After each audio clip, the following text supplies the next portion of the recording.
Sta arrivando il Natale, il periodo dell'anno che più si colora con luci, ghirlande e festoni e che vede le famiglie riunirsi per stare insieme e festeggiare. Tutto questo accade anche tra semplici vicini di casa, ad Agrigento, in via Foderà, sede della Social Street. La Social Street non è né un movimento, né un'associazione, né un'organizzazione, sono semplicemente un gruppo di vicini di casa che decidono di dare un senso profondo alla parola vicini.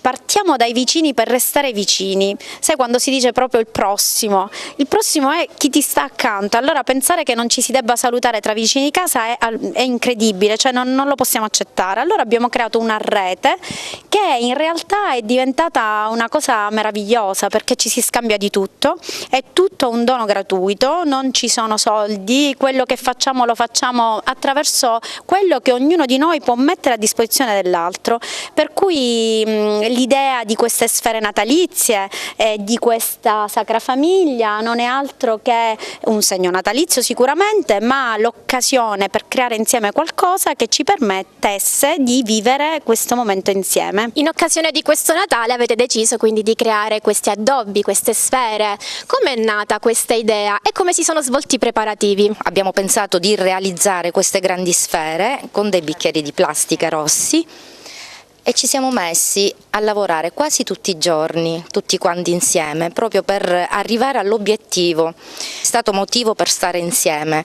e quindi scambiare le nostre idee. E ai lavori di decorazione non hanno partecipato soltanto gli adulti, ma anche i bambini. Ovviamente il Natale è dei bambini, la collaborazione è stata di tutto il quartiere, è un quartiere che si vuole valorizzare, stiamo cercando tutti quanti di dare luce e spazio un pochino a questo quartiere che è stato un pochino abbandonato.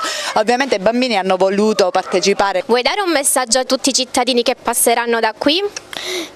Devono rispettare l'albero e non devono rubare le palline.